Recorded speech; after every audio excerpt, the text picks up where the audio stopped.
आज भारत का सबसे मजबूत व प्रतिष्ठित संगठन नेशनल मीडिया प्रेस क्लब द्वारा भारतीय सेना के शौर्य, पराक्रम व सम्मान में वीरों की धरती कानपुर के सरसैया घाट चौराहे से तिरंगा सेना शौर्य यात्रा निकालकर प्रधानमंत्री को संबोधित कानपुर जिलाधिकारी के माध्यम से ज्ञापन सौंपा। गौ तस्करी पर नजर रखने के लिए अब 2 विशेष कैमरे लगाए गए हैं, जिससे संदिग्ध गतिविधियों पर कड़ी निगरानी रखी जा सकेगी।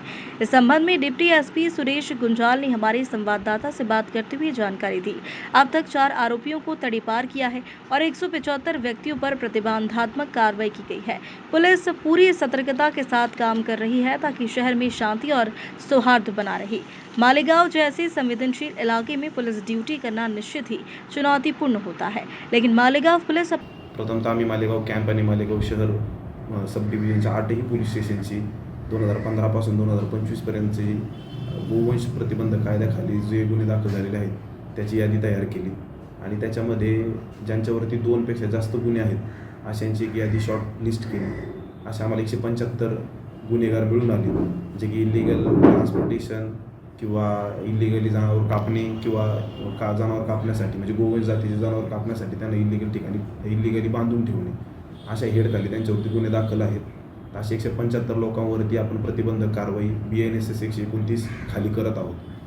अशा एक सेक्शन खाली हॅबिच्युअल ऑफेंडर्सवरती प्रतिबंधक कारवाई केली जाते। टोटल 175 पैकी आतापर्यंत 82 लोकांवरती कारवाई झालेली आहे। त्यांच्याकडून आपण 50,000 रुपयापर्यंत प्रतिबंधकचा बॉन्ड घेत आहोत आणि जर त्याचे त्यांनी उल्लंघन केलं तर त्यांच्यावरती आम्ही पुन्हा पुढची जी काही कायदेशीर कारवाई असेल ती करू। उरलेले 93 लोकांवरती प्रतिबंधक कारवाई अजून प्रस्तावित आहे, तर ती आम्ही करत आहोत। पोलीस स्टेशन स्तरावरून काही हद्दपारीचे प्रस्ताव प्राप्त झालेले आहेत। याच्यामध्ये फ्रिक्वेंट ऑफेंडर्स असतील, त्यांचं नाव आहे फारुख खान फैजुल्ला खान, सईद खान इकबाल खान उर्फ सईद आतडी, आसिफ खान दस्तगीर खान उर्फ आसिफ वायरमन, शेख इलियास शेख जहांगीर कुरेशी यांचे प्रस्ताव आपल्याला प्राप्त झालेले आहेत। त्यांना पुढच्या ऑफिसेसमध्ये पाठवून त्याची जी लीगल प्रोसेस आहे ती आम्ही पूर्ण करून घेत आहोत आणि उद्या जर ते प्रस्ताव मंजूर झाले तर आम्ही त्यांना मालेगाव शहराच्या बाहेर दिलेल्या आदेशानुसार तडीपार देखील करणार आहोत। एप्रिल 2025 पासून 14 मे 2025 म्हणजे 1.5 महिन्याच्या काळामध्ये आपण 16 रेड्स केलेल्या आहेत। त्याच्यामध्ये आपण 149 जनावरे जप्त केलेली आहेत आणि तो टोटल मुद्देमाल 1,06,45,800 रुपयाचा आहे। तसेच आपण आता सकाळी महानगरपालिका आणि पोलीस मिळून मोकाट जनावरांचा एक ड्राईव्ह घेत आहोत।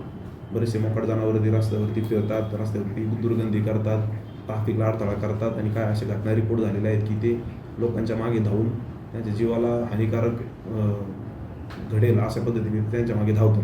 त्यामुळे आपण त्यांना देखील उचलायला चालू केलेलं आहे आणि अशी माहिती आहे की त्याच्यामध्ये बरेचसे व्यापारी स्वतःची जनावरं सोडून देतात आणि ज्यावेळेस त्यांना इलिगली स्लॉटर करायचं आहे त्यावेळेस त्यांना ती घेऊन जातात। तर असं आपण मागच्या 10 दिवसापासून ड्राईव्ह घेतला, तर त्याच्यामध्ये आपण 45 मोकाट जनावरं आत्तापर्यंत शहरामधून जमा केलेले आहेत। एक गो स्क्वॉड तयार केलेला आहे। तो गो स्क्वॉडमध्ये एक अधिकारी आणि 5 कर्मचारी असं एक गो स्क्वॉड आहे। अशा पद्धतीच्या स्टेप्स पोलिसांनी मालेगाव शहरात घेतल्यात।